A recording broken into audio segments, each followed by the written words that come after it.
Sonia Gandhi ji, Ajay Maken ji, KC Venugopal ji, Mukul Wasnik ji, Shakti Singh Goyal ji, Amit Chavda ji, CWC members, senior leaders on the dais, AICC members, party workers, friends from media, आप सबका यहाँ बहुत बहुत स्वागत, नमस्कार।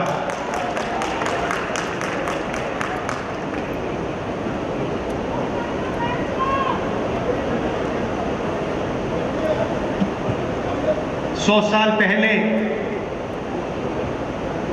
महात्मा गांधी जी कांग्रेस पार्टी के प्रेसिडेंट बने थे और 150 साल पहले सरदार पटेल जी इस धरती पे पैदा हुए थे। गांधी जी, सरदार पटेल जी ये कांग्रेस पार्टी के फाउंडेशन है, कांग्रेस पार्टी की नींव है।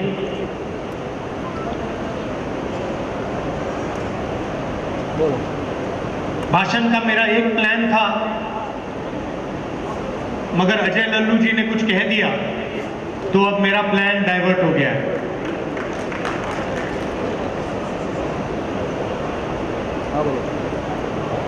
अभी उन्होंने कहा कि मैं पिछड़ों के लिए, दलितों के लिए, आदिवासियों के लिए, गरीब लोगों के लिए काम कर रहा हूं। वो सच है, मगर उन्होंने बात जोड़ी कि आने वाले समय में लोग मेरा नाम याद करेंगे और जैसे ही ये शब्द उनके मुंह से निकले तो मुझे एक बात याद आई।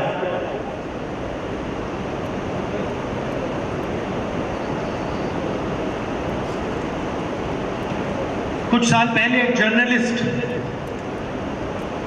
मेरे से मिलने आए।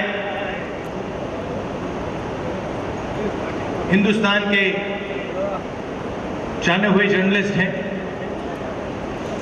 ऑफिस में बातचीत चल रही थी, उन्होंने मुझे बोला कि वो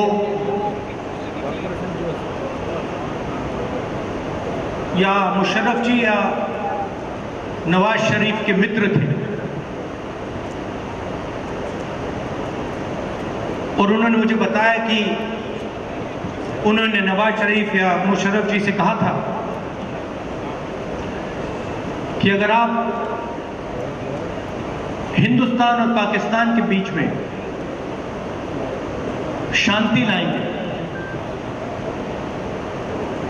तो पूरी दुनिया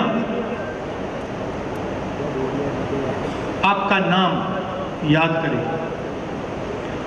और उस टाइम जब जर्नलिस्ट ने कहा था, मुझे एक बात याद आई थी। जैसे ही उसके मुंह से ये शब्द निकले थे, मेरे दिमाग में ये बात उठी थी कि मैं छोटा सा बच्चा था, 7-8 साल का, और मैंने इंदिरा गांधी जी से ये सवाल पूछा कि दादी, मरने के बाद आपके बारे में लोगों को क्या कहना चाहिए, क्या सोचना चाहिए? जानते हो इंदिरा गांधी जी क्या जवाब दिया, जो मुझे आज तक परफेक्ट जवाब लगा।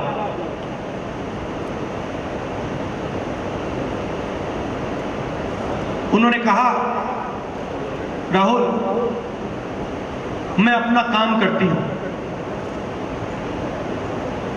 मरने के बाद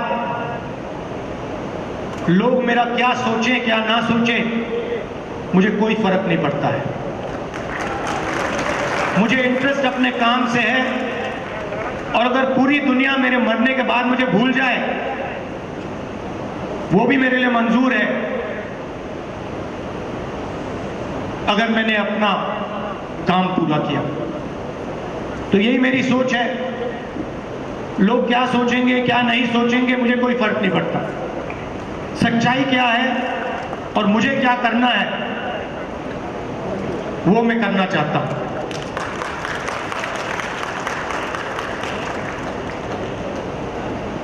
तेलंगाना में हमने एक क्रांतिकारी कदम उठाया, जाति जनगणना। उससे कुछ महीने पहले मैंने पार्लियामेंट हाउस में भाषण दिया था। मोदी जी के सामने कहा कि मोदी जी आप जाति जनगणना कराइए, देश को मालूम होना चाहिए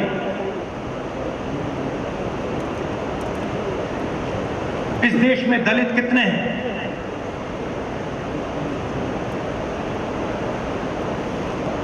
पिछड़ा वर्ग कितना है,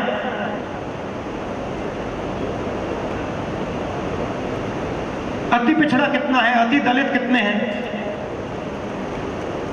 आदिवासी कितने हैं, माइनॉरिटीज कितने हैं, गरीब जनरल कास्ट के कितने लोग हैं।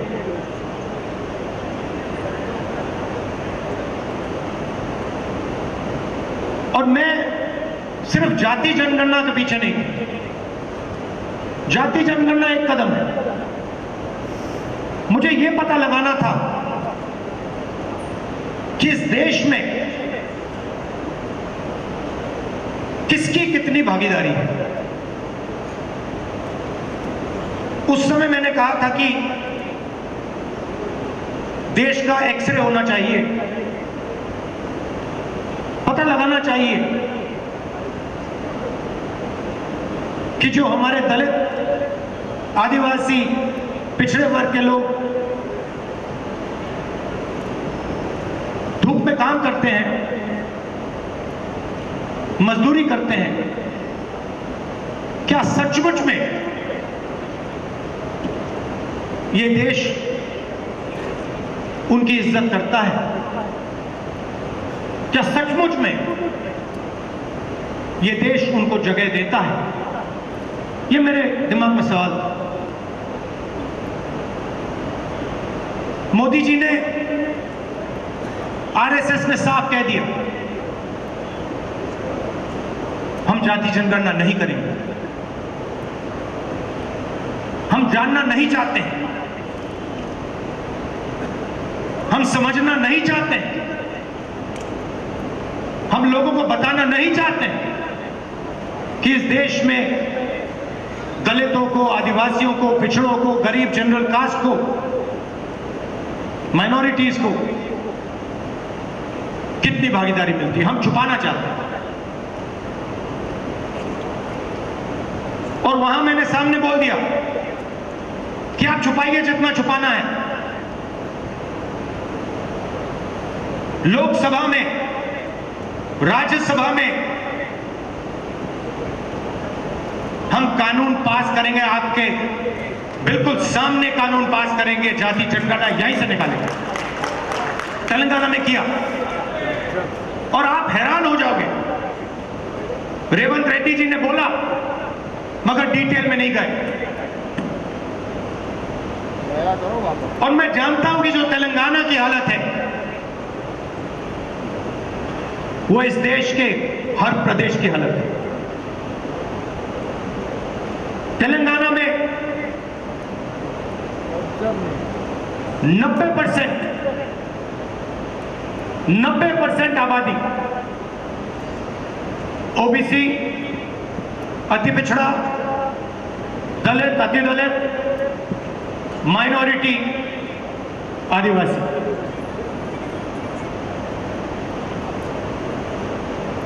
तेलंगाना का कॉर्पोरेट सेक्टर देखिए, मालिकों की लिस्ट, थोड़ा सा बच्ची आ जाओ। हाँ ये बैठती है। सीईओ की लिस्ट, सीनियर मैनेजमेंट की लिस्ट। हाँ सही आ जाओ। 90% में से आगे से मत आना, पीछे से सामने आपको एक व्यक्ति नहीं मिलेगा। हाँ वो पीछे 90% की भागीदारी तेलंगाना के कॉर्पोरेट सेक्टर में है ही नहीं। पानी की बोतल भी ले जाना चाहिए। बोल रहा है कि आजकल 21वीं सदी में मजदूर को गिग वर्कर कहा जाता है। कुछ नहीं होगा, वो घरों में खाना ले जाते हैं, घरों में खाना पकाते हैं, पिज्जा ले जाते हैं, अमेज़न की डिलीवरी ले जाते हैं, धूप में ले जाते हैं, सड़क पे मरते हैं। तेलंगाना में उनकी लिस्ट निकाली, सारे के सारे या ओबीसी या दलित या आदिवासी। अब तेलंगाना में जाति जनगणना ने एक बिल्कुल नया औजार दिया है। तेलंगाना में हम सचमुच में विकास का काम कर सकते हैं। तेलंगाना में हम पिन पॉइंट एक्यूरेसी के साथ भागीदारी के बारे में हर सेक्टर में आपको बता सकते हैं। और मैं खुश हुआ कि जाति जनगणना होने के एकदम बाद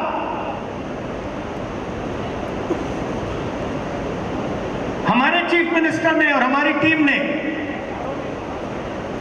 ओबीसी रिजर्वेशन को 42% तक पहुंचा दिया है।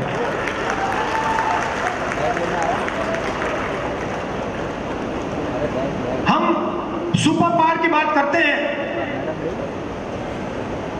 मगर जब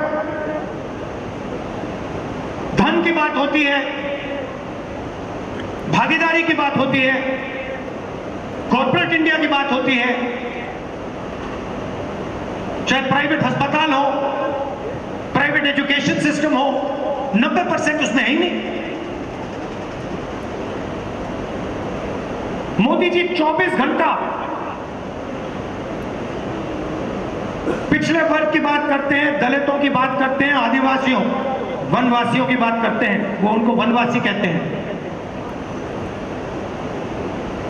मगर जब उनकी भागीदारी का सवाल आता है, जब उनके पार्टिसिपेशन का सवाल आता है,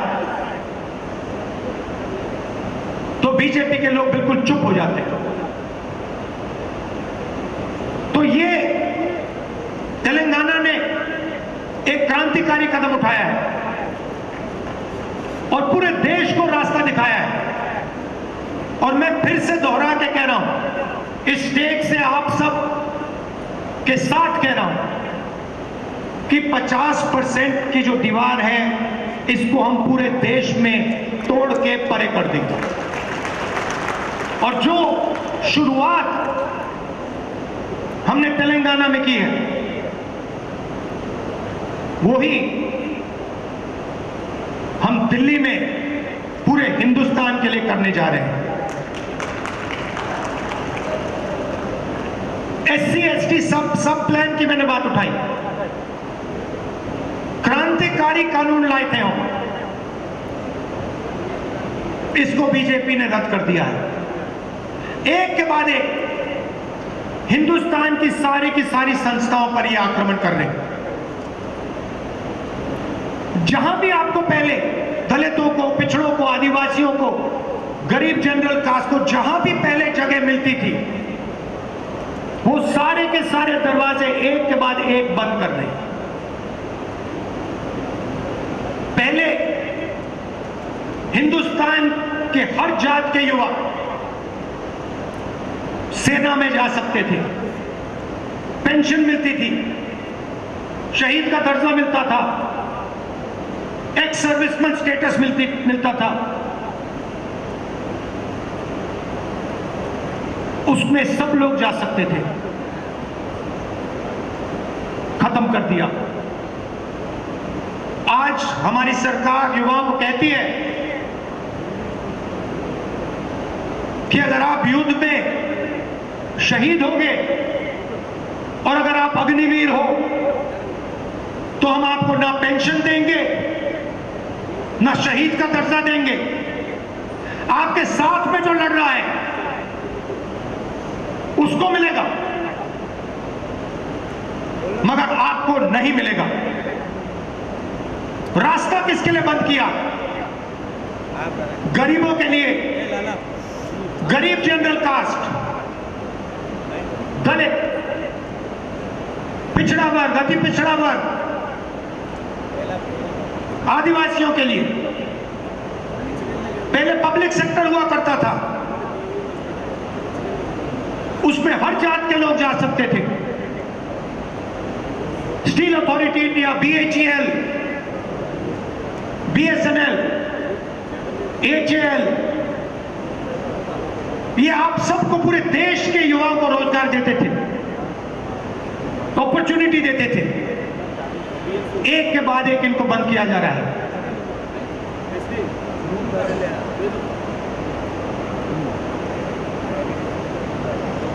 और किसको दिया जा रहा है?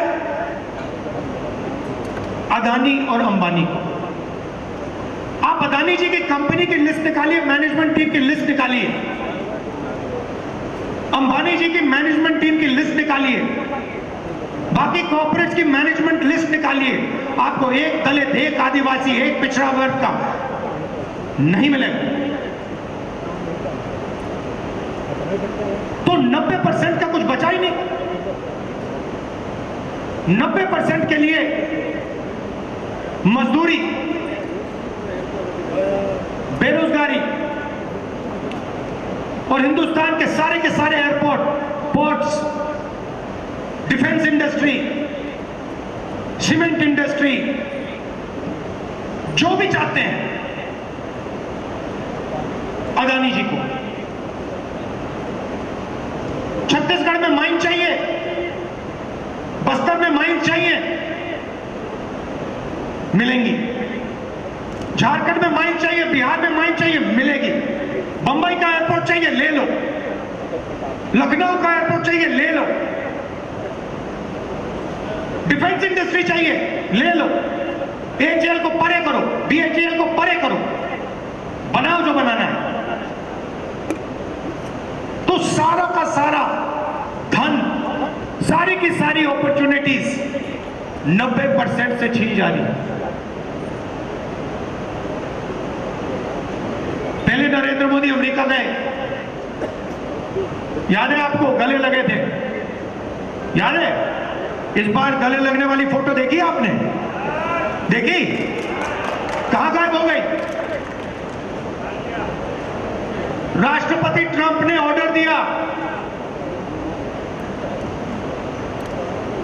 जिनको मोदी जी अपने मित्र कहते हैं, ऑर्डर दिया, सुनो, इस बार गले नहीं लगेंगे,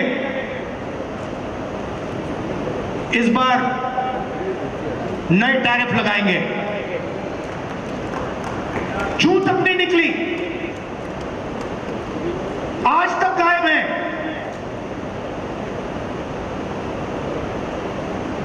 जनता का ध्यान वहां ना चला जाए तो पार्लियामेंट में 2 दिन ड्रामा चलाया, मगर सच्चाई है कि आर्थिक तूफान आने वाला है। कोविड आया था, नरेंद्र मोदी जी ने थाली बजवाई, मोबाइल फोन की लाइट दिखवाई। अब आर्थिक तूफान आ रहा है, सामने है। करोड़ों लोगों को नुकसान होगा। 50 साल से सबसे ज्यादा बेरोजगारी आज है। कहां गए नरेंद्र मोदी? कहां छुप गए हैं?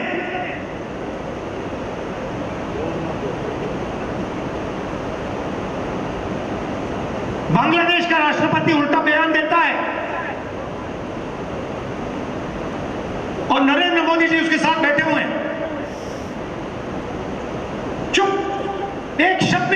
मुंह से?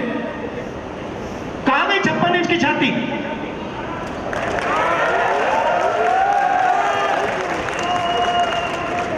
जब प्रधानमंत्री को कहना था, इंदिरा गांधी से एक बार किसी ने पूछा, डू यू लीन लेफ्ट और राइट? मतलब आप दाएं लीन करते हैं कि बाएं लीन करते हैं? इंदिरा गांधी जी ने कहा, मैं हिंदुस्तान की प्रधानमंत्री हूं, मैं ना दाएं लीन करती हूं ना बाएं लीन करती हूं, बीच में सीधी खड़ी रहती हूं। ये हमारे जो नए प्रधानमंत्री हैं, ये सीधा सामने मत्था टेक देते हैं। सच्चाई है हिंदुस्तान की, और विचारधारा की लड़ाई है।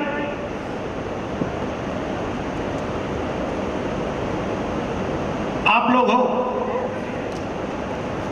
लोग हो सेना, गब्बर शेख। किसी ने कहा राहुल गांधी भारत छोड़ो यात्रा में चला। मैं आपसे सवाल पूछना चाहता हूं, क्या आपके बिना राहुल गांधी भारत छोड़ो यात्रा में चल सकता था क्या? तो आपको कहना चाहिए, हम सब चले भारत यात्रा में और राहुल गांधी हमारे साथ चला था। आपकी शक्ति है, आपकी विचारधारा की शक्ति हमारी विचारधारा की शक्ति है,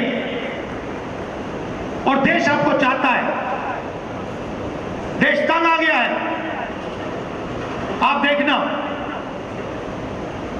बिहार के चुनाव में देखना, महाराष्ट्र के लोगों से पूछिए, आपको बताएंगे बीजेपी ने महाराष्ट्र में चुनाव कैसे जीता है। वो आपको बता देंगे किस प्रकार से जीता है। इलेक्शन कमीशन से हमने वोटर लिस्ट, महाराष्ट्र की वोटर लिस्ट हम पूछ के थक गए। आज तक इलेक्शन कमीशन हमें महाराष्ट्र की वोटर लिस्ट नहीं दे पा रहा है। यह सच्चाई है। मगर आने वाले समय में यहां पे बदलाव आने वाला है। लोगों का मूड दिख रहा है। तो विचारधारा की लड़ाई है। आपकी विचारधारा है, गांधी जी की विचारधारा है।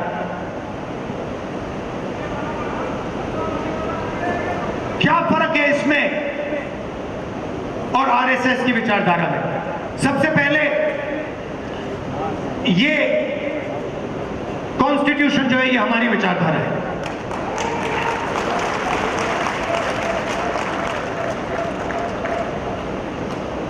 इसमें गांधी जी की, अंबेडकर जी की, पटेल जी की, बुद्ध भगवान की, नारायण गुरु जी की, गुरु नानक जी की, कबीर जी की, बसवना जी की विचारधारा है। ये 70 साल पुराना डॉक्यूमेंट नहीं है, ये हजारों साल पुरानी सोच है, और ये आपकी है। आपके खून, आपके पसीने ने, कांग्रेस पार्टी के खून, कांग्रेस पार्टी के पसीने ने ये कॉन्स्टिट्यूशन देश के साथ बनाया है, और आज इस पर आक्रमण हो रहा है।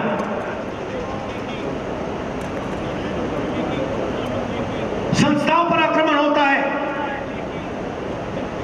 अग्निवीर, अदानी अंबानी को देश का पूरा धन, ये सब कॉन्स्टिट्यूशन पर आक्रमण हो रहा है। कॉन्स्टिट्यूशन में कहीं नहीं लिखा है कि हिंदुस्तान का पूरा धन 2-3 लोगों के हाथ में होना चाहिए। कॉन्स्टिट्यूशन में कहीं नहीं लिखा है कि हिंदुस्तान की हर संस्था में एक संगठन आरएसएस के लोग होने चाहिए। इस कॉन्स्टिट्यूशन में कहीं नहीं लिखा है कि हिंदुस्तान की सब यूनिवर्सिटीज के वाइस चांसलर आरएसएस के होने चाहिए। इस कॉन्स्टिट्यूशन में कहीं नहीं लिखा है कि हिंदुस्तान की दूसरी भाषाओं को, तमिल को, बंगाली को दबाया जाना चाहिए। कहीं नहीं लिखा है। मगर आरएसएस और बीजेपी रोज इस कॉन्स्टिट्यूशन पर आक्रमण कर रहे हैं और इनको सिर्फ कांग्रेस पार्टी रोक सकती है, बाकी पार्टियां नहीं रोक सकती हैं। आप देखना, क्योंकि ये विचारधारा की लड़ाई है। जिस पार्टी के पास विचारधारा नहीं है, क्लैरिटी नहीं है, वो बीजेपी आरएसएस के सामने नहीं खड़ी हो सकती। जिस पार्टी के पास विचारधारा है वो ही आरएसएस और बीजेपी का मुकाबला कर सकती है और वो ही आरएसएस और बीजेपी को हराएगी।